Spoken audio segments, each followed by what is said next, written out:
What's going on, everybody? I'm Derek. I'm Meesh. And I'm Doug. And you're listening to Gaming and Chill, episode number 93.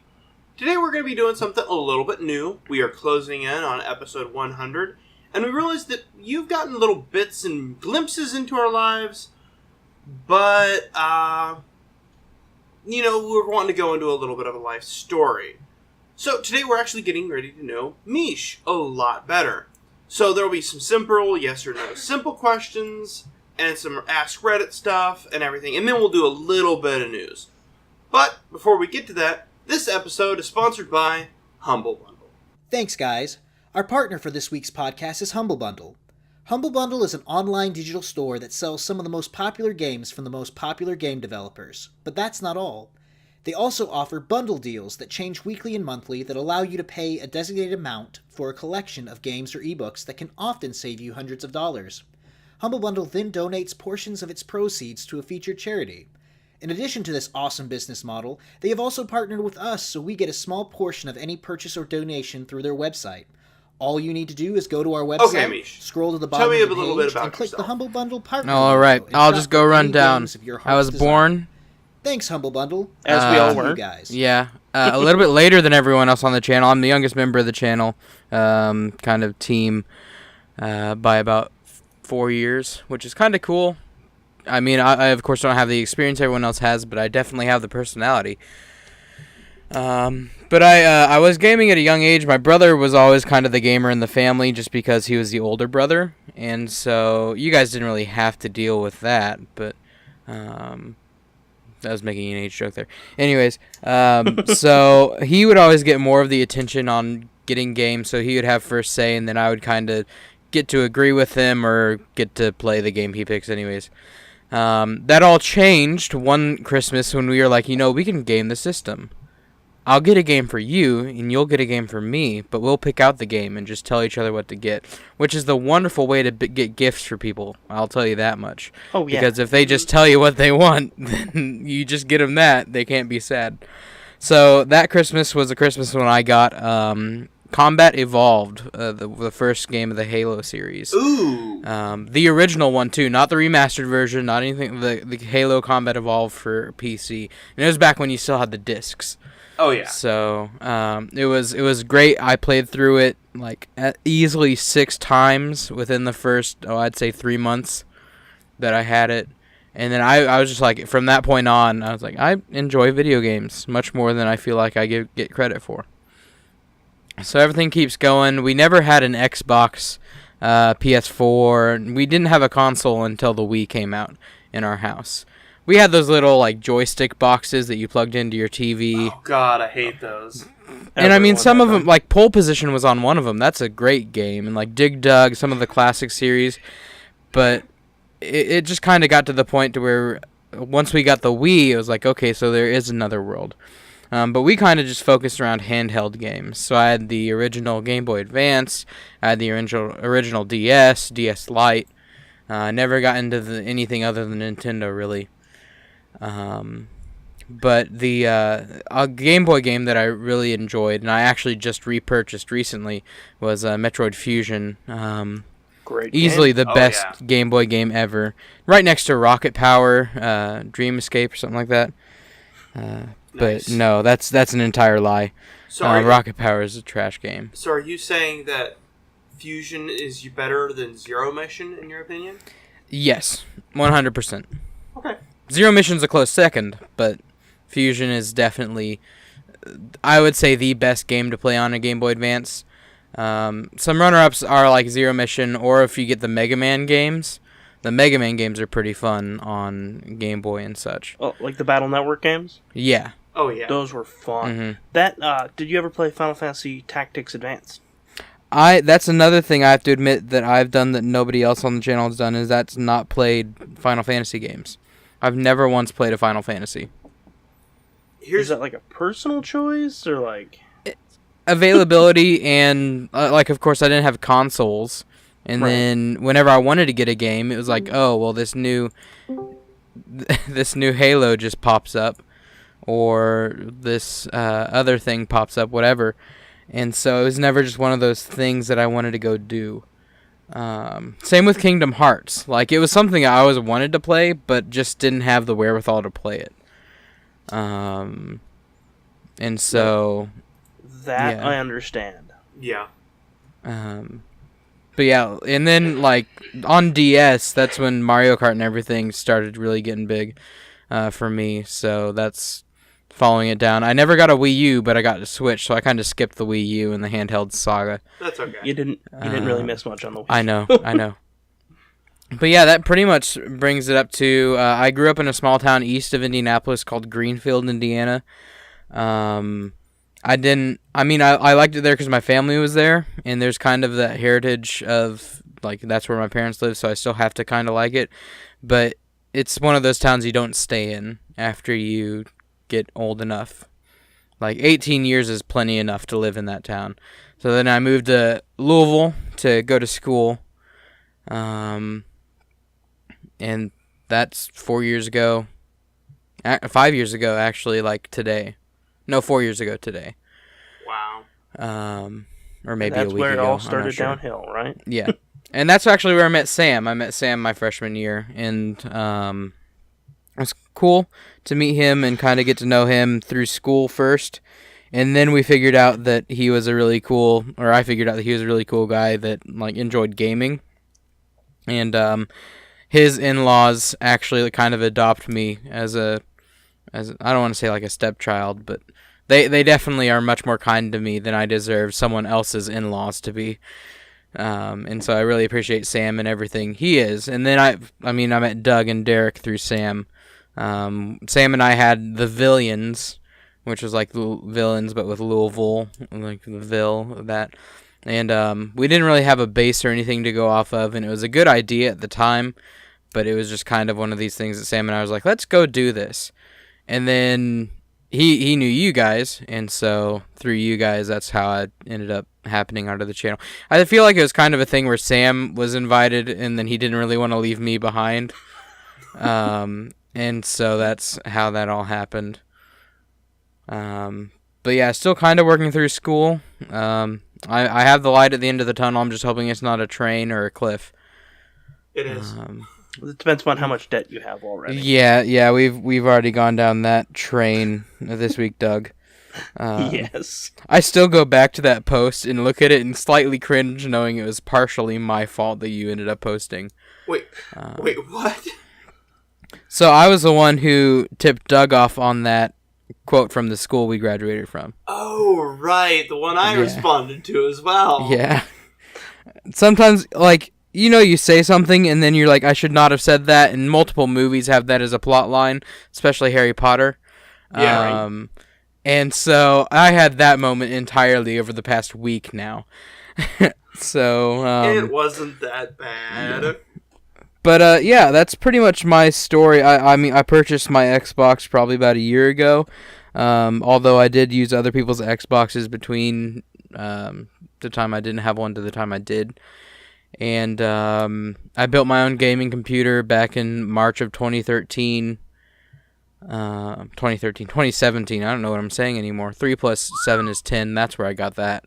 There you go. Which 10 makes no difference either. But yeah, that's kind of who I am, how I happened upon the channel. A little bit about me just as a person.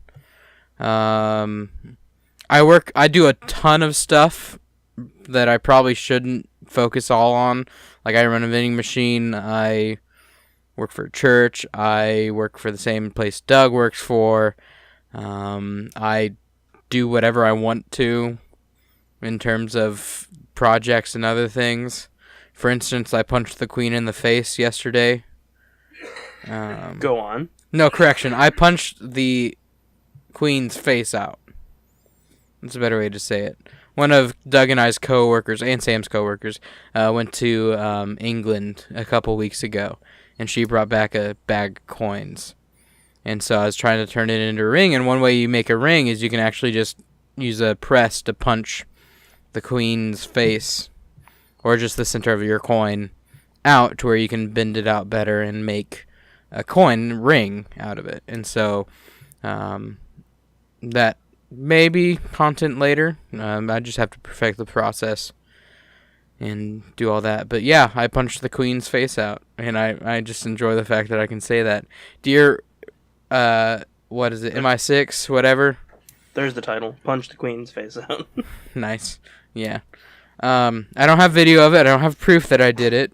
I just have some coins that are kind of mangled.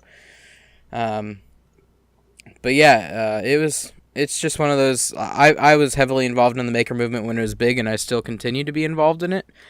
And so I enjoy just doing things that I set my mind to. But the problem is they're never beneficial for anything. It's just kind of, oh, I have this odd skill that will never be useful ever.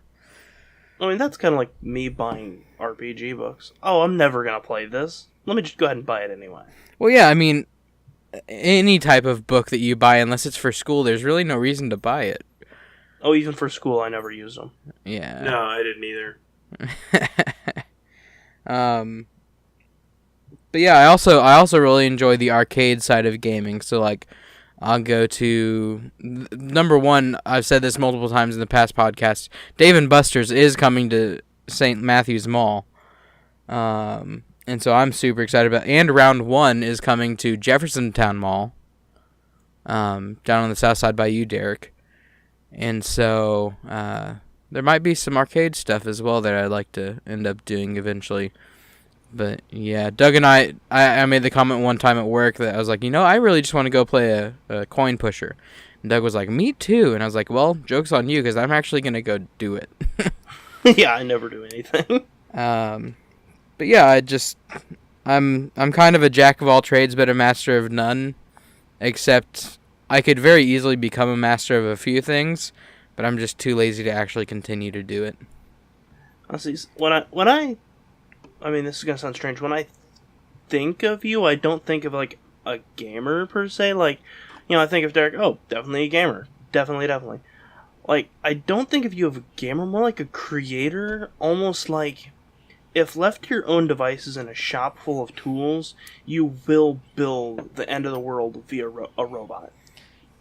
I wouldn't quite go to robot yet, because I haven't decided to focus on robotics in terms of programming, but there's two people at the hackerspace that I go to. One of them's name's Gary and one of them's name's Jose. And Gary would create the end of the world on accident. However, Jose would create it on purpose. And that's the two type of creators. Either someone will do it intentionally or someone won't do it intentionally. But it's gonna happen. See, I think you're more of the do it unintentionally because you're bored and you're like, I wonder if this will work. Build, whack, whack, whack, and I have created the apocalypse. Cool. I do go at a lot of projects with, I wonder if this will work, and with the mindset of if it fails, it's not the end of the world, which is a good mindset to have. However, it's also setting standards very low.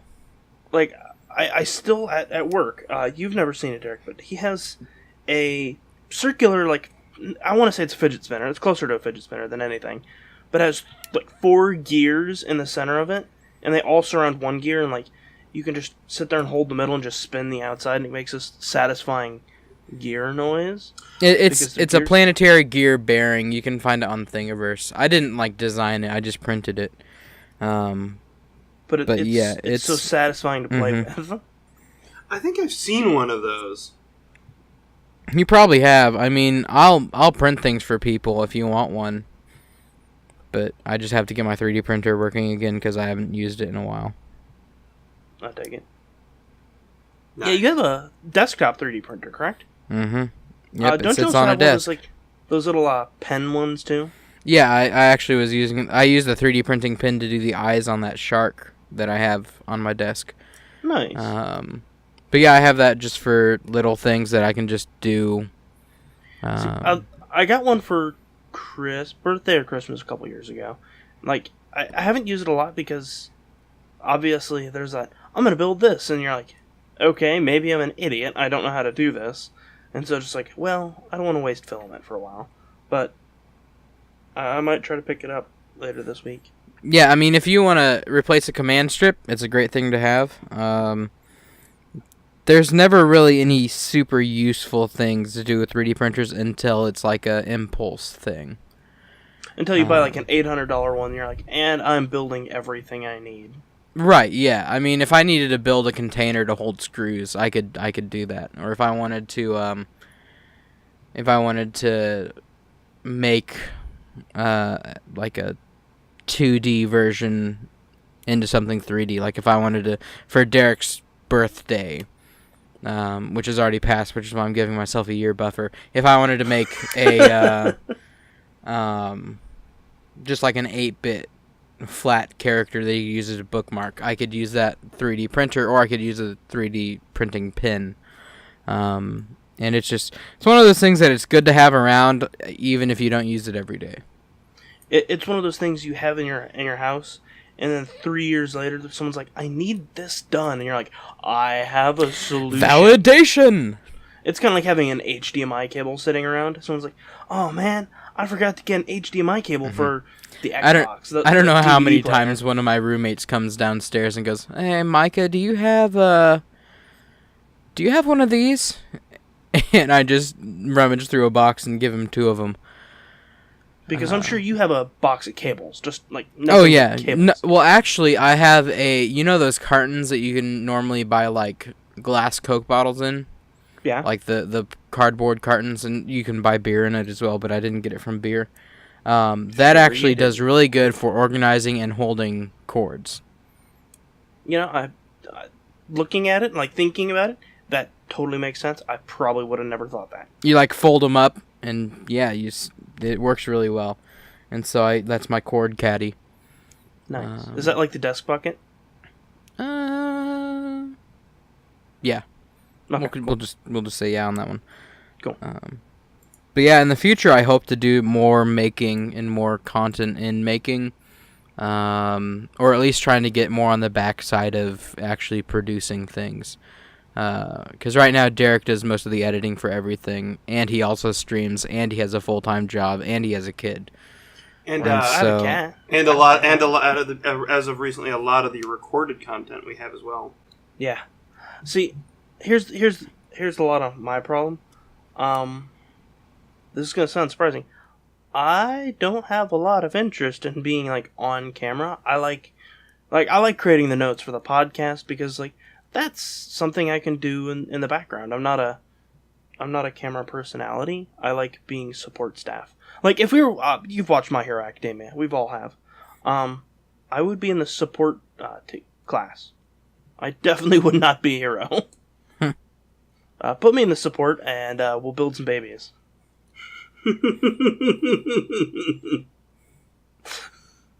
I got that reference. Sam was the only one who wouldn't have gotten that reference. Yep. Nice. I love it. That's probably one of my favorite characters, just because it's like, go back and like watch Sky High, things like that. It's like, I don't know, I don't think I'd ever want to be a hero. Like, we discussed a couple weeks ago, like, yeah, I'd like the power to, change what did we agree? Mass or was it density? It was both. Mass. I said density, you said mass. I was wrong. No, I mass. said you couldn't do one without the other, so therefore you'd have to do both. Right. Either way, we're not going to rehash that argument. But like, because you lose.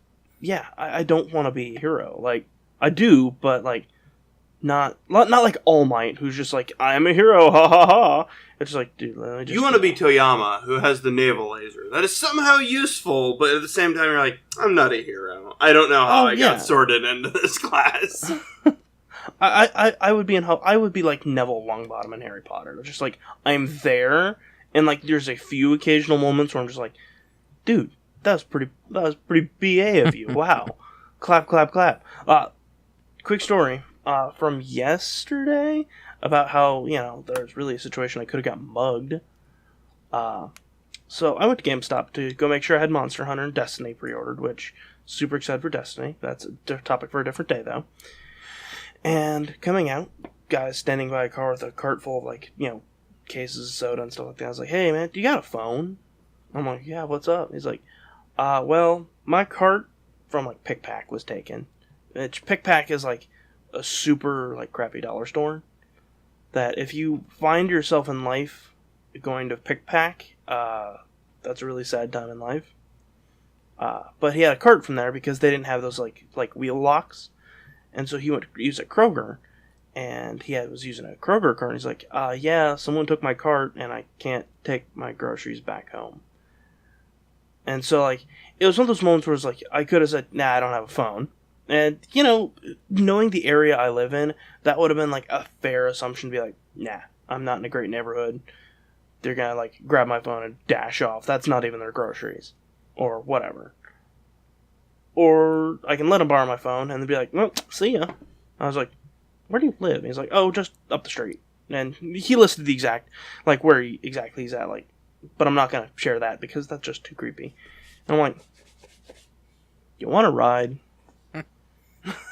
He's like, yeah. So he tries to push the cart towards my car. I'm like, I'll leave that there. I'll grab my car and be back around. You know, get in the car, sit there and for a leave. second. Yeah, like, there's that moment of like, you know, I don't owe this guy anything. I could just leave. Like, that's the smart decision to do. If you know where I live, there was like, what, 1,000 crimes by mid-January for the year? There's like, the smart decision is to just be like, nah, sucks to suck. Yeah, I'm not going to say anything other than the fact that I told the realtor that I'm working with that I don't want to do that side of Louisville. But yeah, go ahead. Yeah. And so I'm like, no, what would Mr. Rogers do? Gotta be a neighbor. Because literally and figuratively, not like literal, but, you know, close enough for hand grenades and gunshots. And so, you know, bring my car around, make sure the car's open to put, you know, sodas in there, put them in there, starts chatting, get to his house, unload the groceries. Dude starts crying, just talking about pretty much everything in his life that had led him to the point of you needing a pick-pack cart to carry groceries back and forth because he doesn't have a car. And I'm like, cool. You know, very awkwardly like, well, yeah, I'm going to go now before things get weird. And then left and then came home and told my fiance. And I was like, yeah, I could have been mugged. Wow. It was great.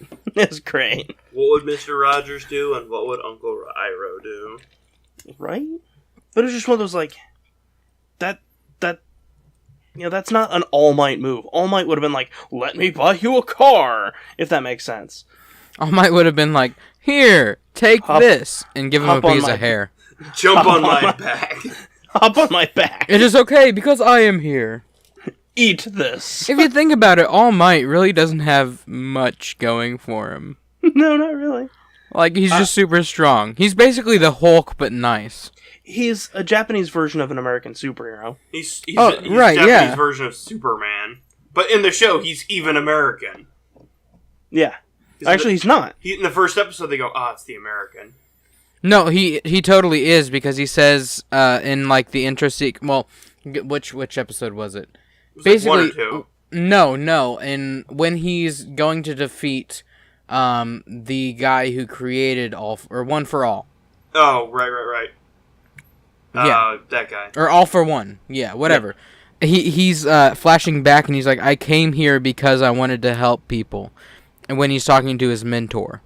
So he's legit American. Detroit Smash. Yeah. The United States of Smash, best move ever. Agreed. But it's just like, you know, I don't want to be, you know, the hero on the spotlight. I just kind of want to do things in the background. I want to write things. I want to, you know, do things like that. Eventually, I would. You don't want to be a big man. You just want to fight like everyone else. More like, you know, there's big YouTube content creators like Markiplier and guys like that. The Rooster Teeth. I don't want to be, you know, Michael from Rooster Teeth. I want to be the dude who edits the videos. Eventually, I would like to get a computer and be able to do the edits. Because I just know I'm not a camera personality. Yeah, you got the face for radio. Yeah, pretty much, actually. I'm, like I said, still going for the homeless Rasputin look. Nice. I actually just shaved. Nice. Blasphemy. I know. I'm Alright. thinking about eventually going for the Don Draper stubble. Nice. Alright, let's move on. We've Yeah. like 25 minutes. We still got stuff to cover. Yes. So, let me introduce this because it's new. Okay.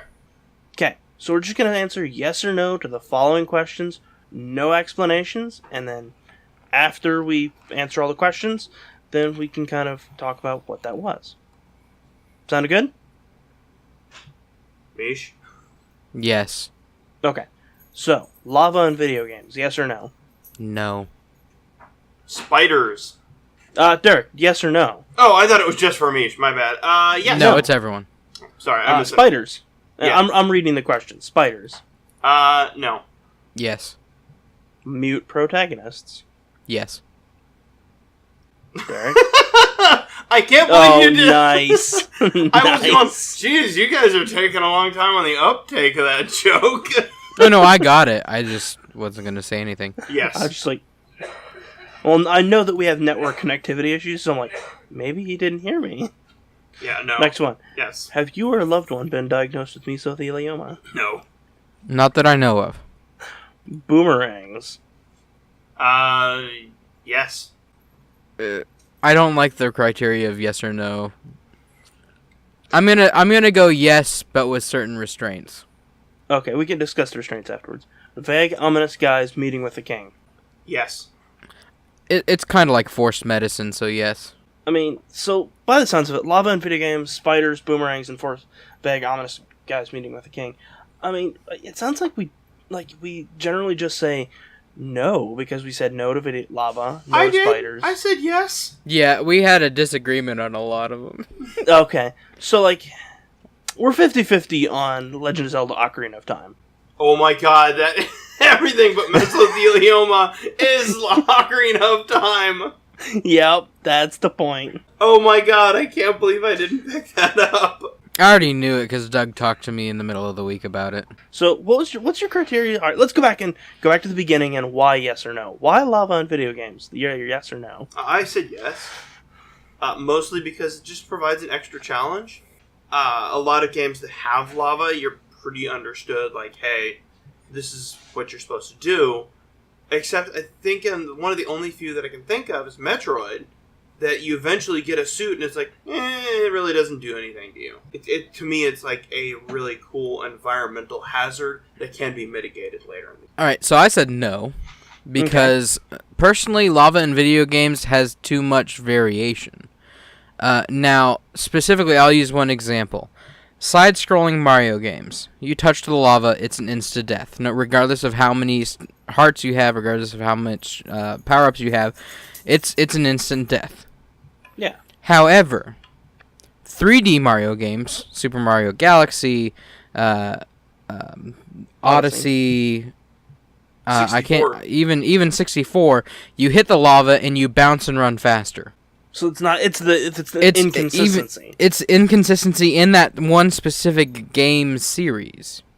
Okay. Now, you can argue that it's a different series because it's a different, 3D versus 2D. It's not really the same. It follows its own rules between the 3D versus 2D versions.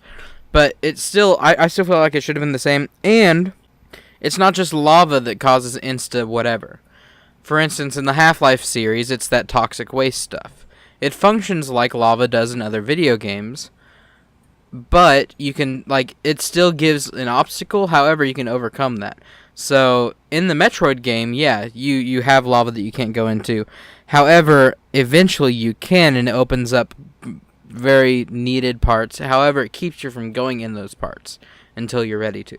So it's a gating mechanism and not level design. Right, so that's entirely a good example, because, the water's the same way.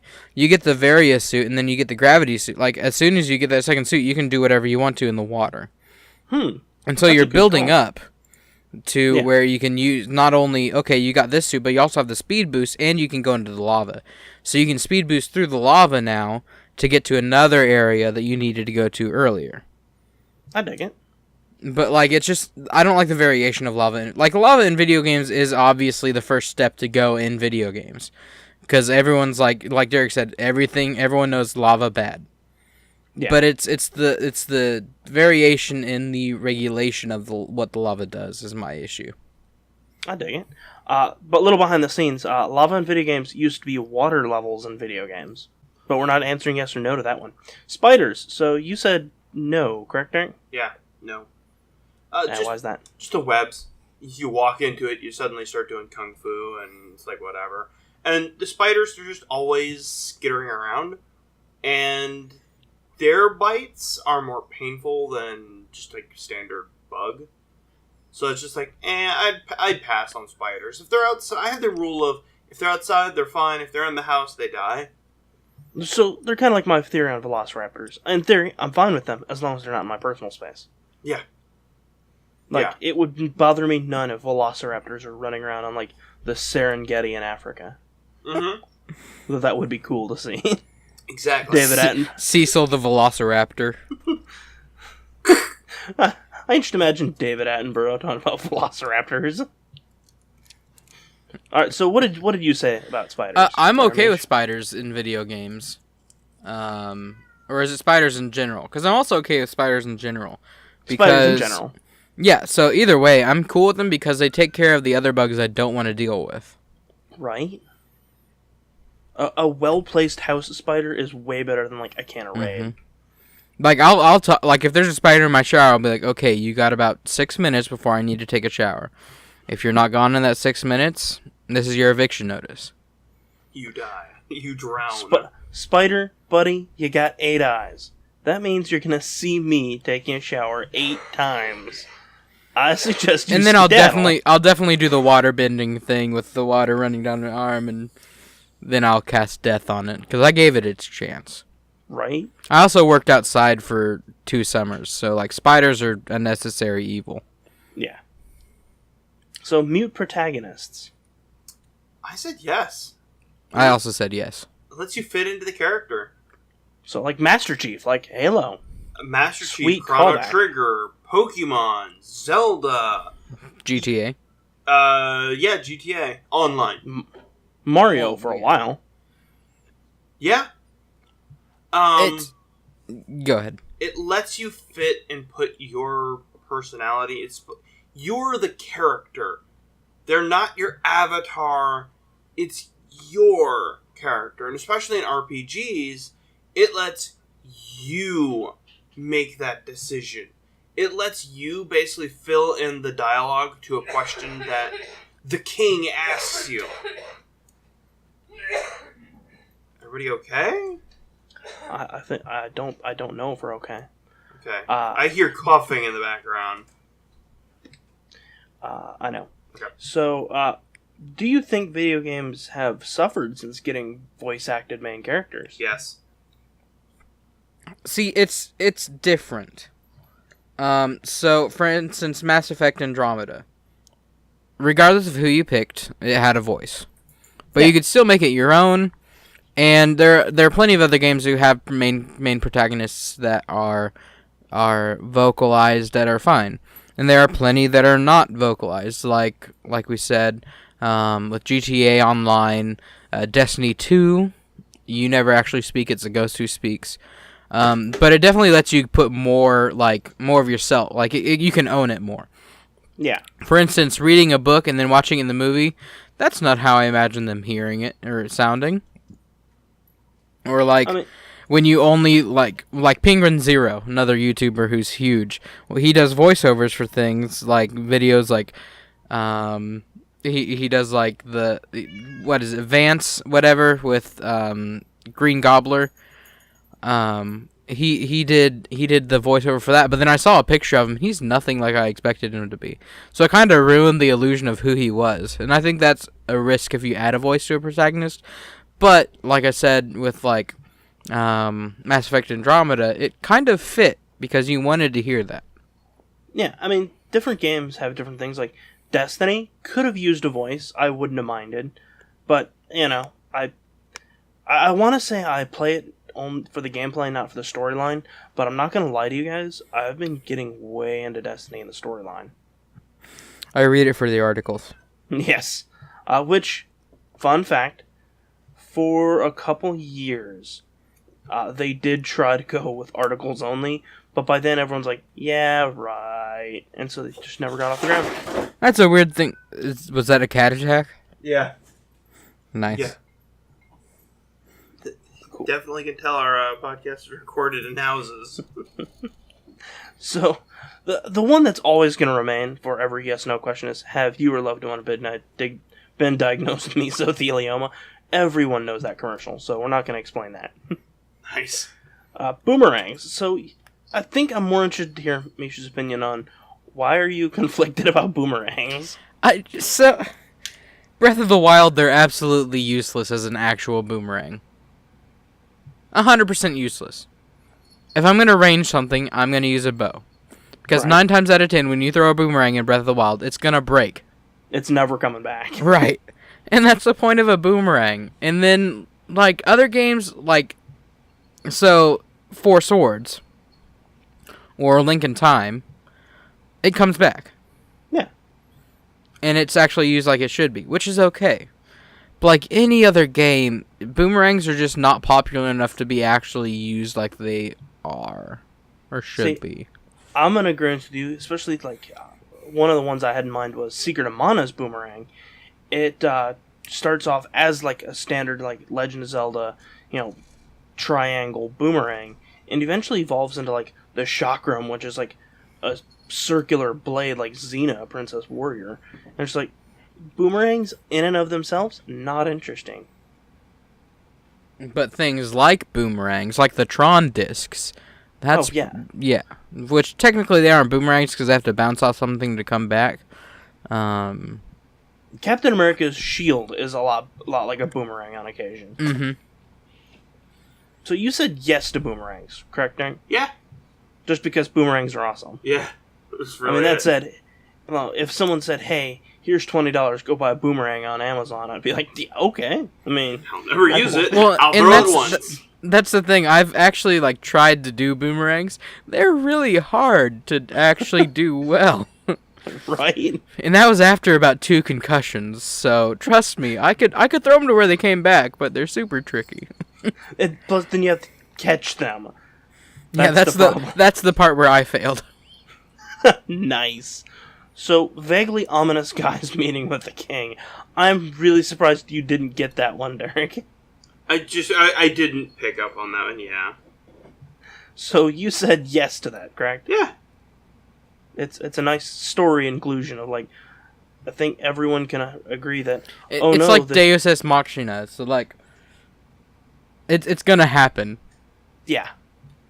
Plus, we like seeing the very storybook villain meeting up with the king, and you're like, how does no one else notice this very clearly marked evil wizard dude? Especially, like, Ocarina of Time. It's just like, you think someone would have stopped and said, this dude doesn't look kind. I mean, they even threw it in with, like, the games like Sort the Court, where you have a yes or no decision and it makes it... Like, they have characters called vaguely ominous guys. Yeah. And usually it's, like, three raccoons in a trench coat or, like, some other thing that you're just like, oh, of course, I should have seen that. But it's just become, like, that general, oh, yeah, this is happening now. Pretty much. And it's a classic story feature that, honestly, I don't see going away for a very long time. It works. I mean, it's kind of like, going back to Destiny, Eris Morn from the original Destiny, like, she has the 3 glowing not taken eyes, but hive eyes, just like, she's vaguely ominous, and they turned it on the head. Yeah. Yeah, I know who Eris Morn is. That's not sarcasm. I actually do. Okay, I was gonna say I'm not quite sure on that one, but do you remember? You didn't play the original Destiny, did you? No, I wasn't quite sure if he was doing sarcasm or not. Oh, okay. So we just pretty much said it's kind of a mixed bag on Ocarina of Time. It's not one of my favorite Zelda games. Same here. Majora's Mask. I was like, same here. Meesh, what are your thoughts on Ocarina of Time? I still prefer Link to the Past. Same. However, Ocarina of Time definitely it had its perks. I enjoyed the music qualities of it. I like Link to the Past, caveat, randomized. Yes. I like the game where it's not even much of the game anymore. It's just kind of a, oh, this happened this time. I like Mass Effect Andromeda modded, so that the textures look better, and the characters don't speak. Well, and randomized... And it's actually Destiny playable. 2. And like, well, the randomized, it's like, okay, you can find random items wherever. So it makes the game new every time. Hey, I broke this pot and found the Master Sword. Well, it's more like I opened this chest up in the graveyard. Oh my god, it's actually the Master Sword. Yeah. Because if you've played Link in the Past as many times as I have, it's not that exciting to go, I know where this goes. Like, you optimize it and go, I'm going to go here, then I'm going to go here, I'm going to go here, then I'm going to go here, and I'll be done. With randomized, it's like, you actually have to put real thought into going, the game becomes the puzzle. The dungeons become the facilitator of that puzzle. So you're like, okay, so I have the flippers and I have the sword. What dungeons and chests can I go get? It makes you think about it. I'm with you on that one. Yeah. Right now, I'm really getting into the watching the Legend of Zelda Super Metroid remixes. Yes. I'm just like, I want to do this. Simultaneously, I don't want to do this. Right? So let's go on to the next segment, which I'm going to explain. Basically, today, and it's going to change next week, we're answering some of Ask Reddit's top questions of the week for when I created the notes. So it may not be the top questions of the week, and they are, and we're just going to go online. What real event in your life, had it happened in a book or movie, would be obvious foreshadowing? The start of this podcast. I don't know. I think, like, the moment I discovered, like, you could live stream on, like, ustream.com, at that point I was like, I could do this, but it'll never mean anything. And it's like, oh, child. Had you stuck with it, I wouldn't be here with... Child. I wouldn't be here recording a podcast had I been doing that at that time. Oh, yeah. Because that rolled into Justin TV, which rolled into Twitch. So it's like, the things would have taken a different turn had I stuck with it. Had I actually went and done it.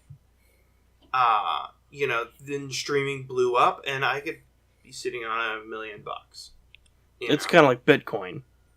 Yeah, exactly. So I'd say it's foreshadowing the event of, I now do live streaming and I now do content creation, but back then I was like, I'll go be a youth pastor. And I'm like, ugh. Hey now. Yeah, I know. I don't want to deliver pizza for a living. I'm Well, sorry. I don't do that. Oh, I'm sorry. The youth pastor doesn't deliver pizza. Yes, Domino's will take 15 large pepperoni pizzas. Yeah, we And don't a deliver, couple we cheese. order it, and then deliver it anyways because it's too expensive to have it delivered. Yeah. Yeah. What about you, Meesh? What event in your life would be obvious foreshadowing? Actually today, when I went to see this house, great house, 4-bedroom listed, 1 bathroom, kind of okay. But we walk into the 4th bedroom, which this is like, used to be a porch, but dude enclosed it, and then you put a crawl space underneath it. There's a hatch in the floor. And I kind of walk a little bit closer to it, and then we walk away from the room, and I just look at the guy showing me the house, and I'm like, can we open that hatch in the floor in the back? And at that point in time, I'm like, this is when, like, the zombie apocalypse is witnessed, or this is when we find out the dude before us was a child slave labor person. I was expecting, like, was it the Dinkelberg's son who was in the crate or buried in the back of the place? And anyways, basically I was expecting to open it and see something absolutely horrendous, and we just kind of avoided it. So that's probably the most recent one. I mean, I guarantee, since it's for sale, I guarantee there's nothing down there. But it's also there's everything down there. I mean, it could be like the room of requirement, where if I go back and actually purchase a house, it's not going to exist anymore. But yeah, that's probably the most recent one. I'm trying to think of obvious foreshadowing. I'm not super sure, honestly. That's fine. I mean, You're the I one would who s- wrote this question. I would say, like, spending a lot of times in libraries as a kid, and it's just one of those, like, now I work for several libraries. I'm just like, this is the greatest job ever. I get to, like, work for my old library. Nice. I mean, I think that, like, that fact is kind of missed on occasion. Like, Derek, you and I used to go to the Las Vegas Library. You and I used to go to the Albuquerque Library.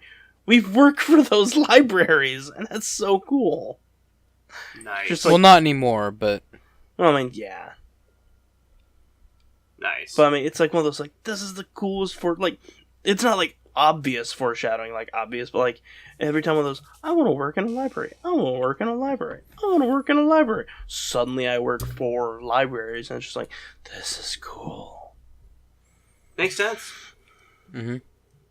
So, next question. How could Pennywise successfully lure you into the sewer? Hosting a more successful podcast. This week sponsored by Derek's Self-Loathing. Sponsored by the creepy, unmentionable eldritch horror in the sewers. No. I don't know. That seemed like a really funny joke at the time, and it probably wasn't. $15 in this half-eaten Snickers bar. I don't know. I'd probably say, like, tech. Like, You want an iPad? No. I meant a Galaxy Tab? No. Google Glass? You're getting warmer, Pennywise.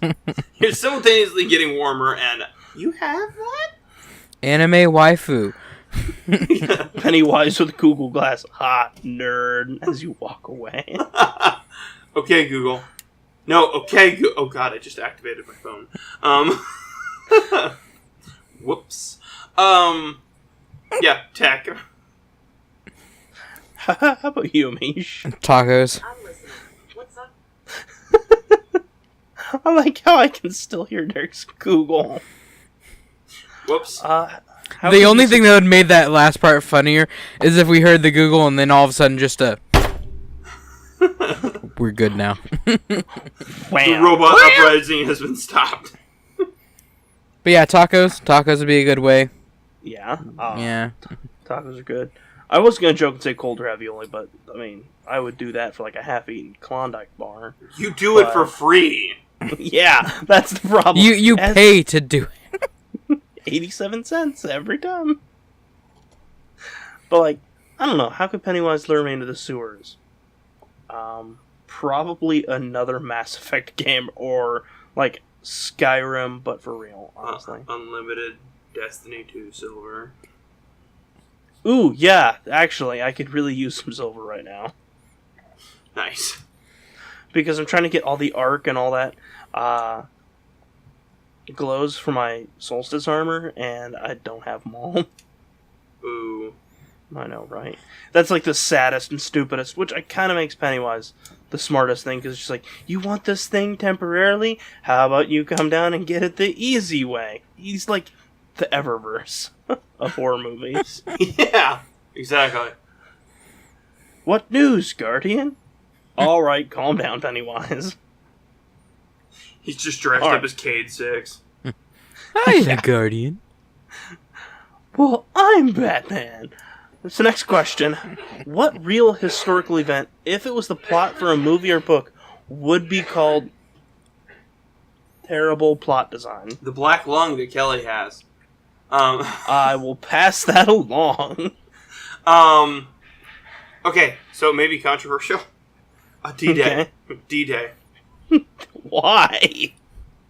Okay, numbers-wise, that was the one spot that there was not a giant, like, wall with a lot of defenses. Because at the time, Germany was building a seawall to keep out impending forces. Had the Allied forces landed literally anywhere else, they would have failed. They hit the one spot that had nothing theoretically stopping them, except they did.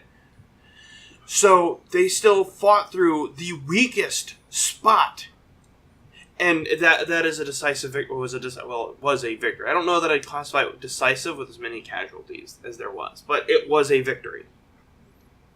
Okay. I mean, that makes sense. How about you, Yeah. Meesh? The Burning of Rome.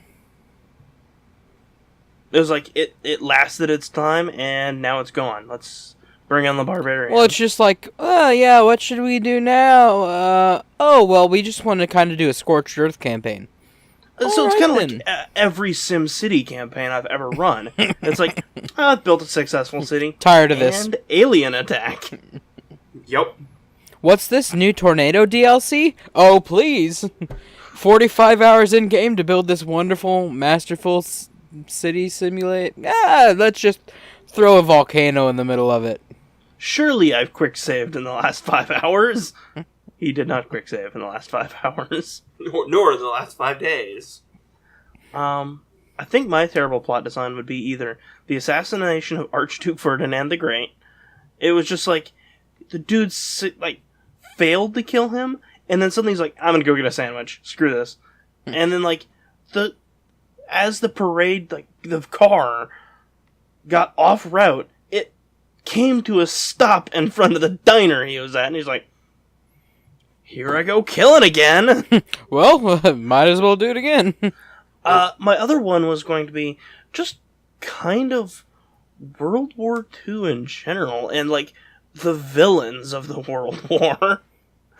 It's like, who are our villains? In defense, that's only because of World War II that they became the villains in every movie ever. Yeah, I think that would be slightly better if you were more specific and said the fact that Russia was okay with Germany saying, no, we won't invade Poland, But, and just taking their word for it. That's kind of what Of I'm course they're trying going to to do it. Of course they're going to. Of course Russia's going to win. They're in the snow. That's just terrible plot design. For, if that were a D&D campaign, it's like, of course you shouldn't try to march through, 20 feet of snow wearing a backpack and summer clothes. That's just a bad idea. And then, you have the whining man-child who decides, I'm just gonna exterminate a race. That's always a thing I can do. And then we have, obviously the trope is now, it's like, really? We have Japan who has kamikaze fighters? Is this what we're doing? This is terrible plot design. You have, the whiny man-child. You have Russia, who's going to be okay no matter what, because of their size and geographical location.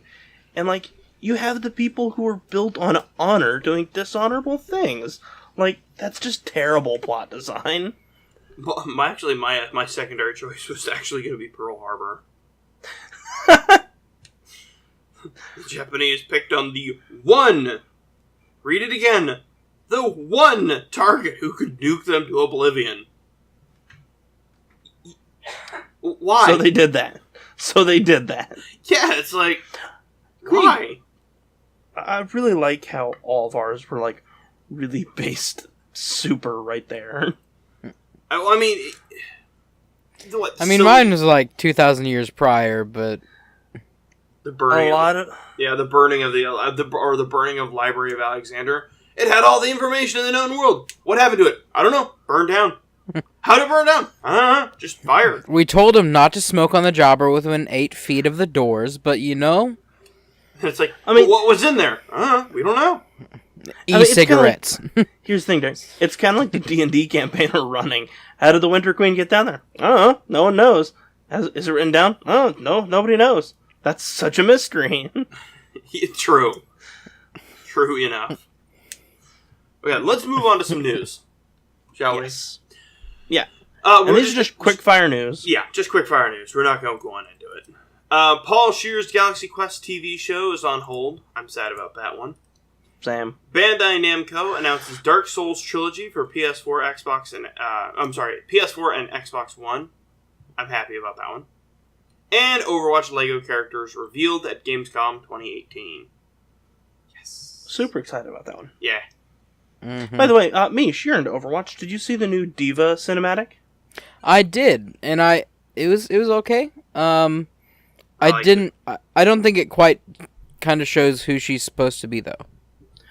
I kind of liked it a little bit more than how she's been portrayed. As, super bubbly. She's been portrayed as, super bubbly 19-year-old who's just a natural prodigy at StarCraft and Flying Max. Combat. This one, it kind of gave her a little bit of twinge of like PTSD, and it's like, okay, maybe the super upbeat, peppy kid is the facade. Yeah.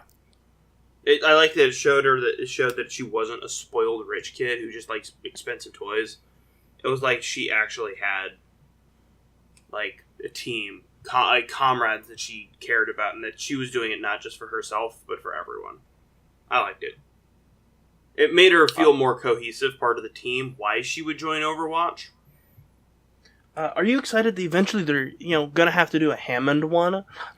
No. Oh, I mean, they already have the backstory to Hammond, as he came from the lunar base, and he and Winston are supposed to be super cool friends. I just think it's funny that they're paralleling Winston with a hamster.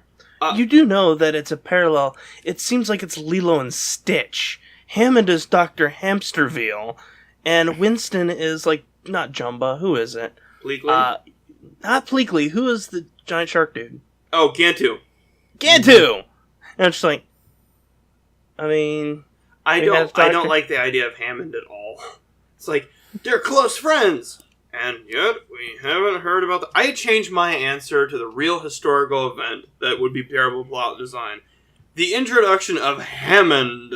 Wait a minute, they were best friends? Why are we just hearing about this a couple years after launch? Well, it was also teased as well. Having a hamster in the background of everything Winston does, a tease does not make.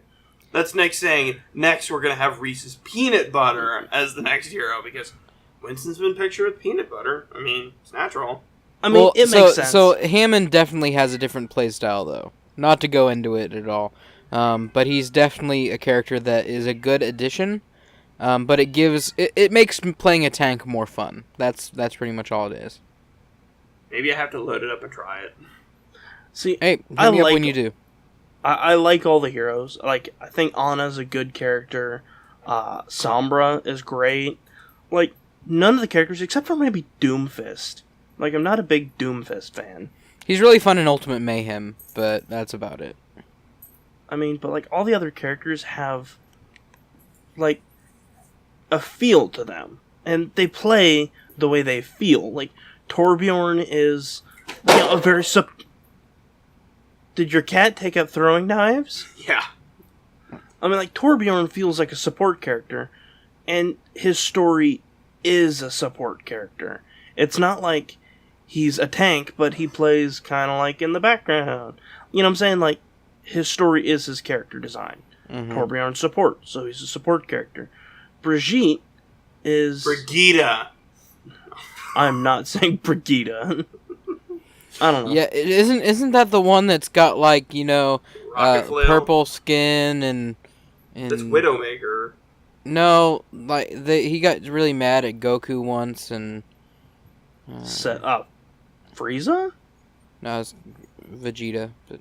Oh, Brigida. Oh. Okay. Anyways, That's the show, folks. As we play the credits. Okay. We actually are at the end of the show. So, I have one last question for you guys. How did you like the new, yes or no formats and the burning questions? That's for you guys listening. Please answer. Well, I mean, next week we're not going to do the burning questions. We're going to do something a bit different. Still using Reddit as a resource, because if anything, I take everything I talk about in life from Reddit. Well, yeah, if it's not on Reddit, it's not worth working on. Anime r/anime waifus. Please don't visit that one. No, I don't know if it's real. It probably is, and it's probably filled with smut. A good one is r/suspicious quotation marks. Yes. What was that one you showed me, Doug? The other day? r/Disney Vacation. Alright, so r/Disney Vacation and r/Where Did the Soda Go?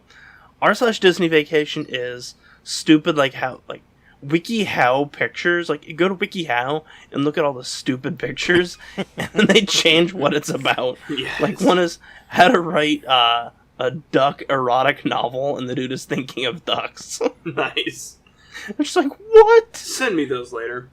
And then r/where did the soda go is infomercials. You know how they like cut the black and white and they do something really stupid, like open up a cupboard and like a fountain of Tupperware lids fall out? Yeah.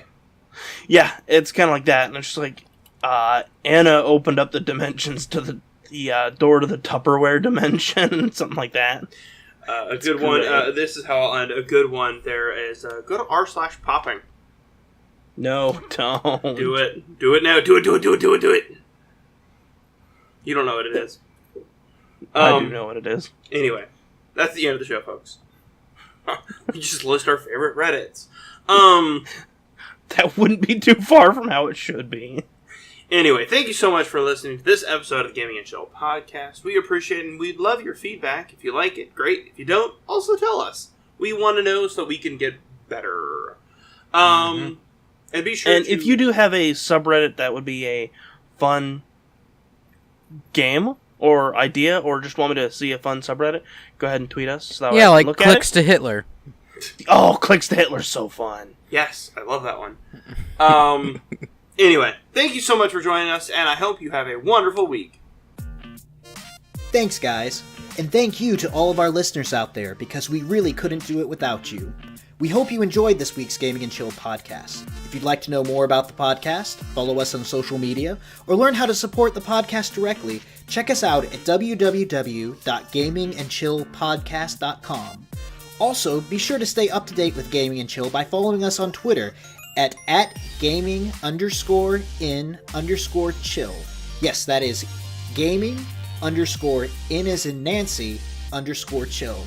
You can also find links to the articles, games, and videos mentioned in this podcast in the description below. Thanks again for watching, and until next time.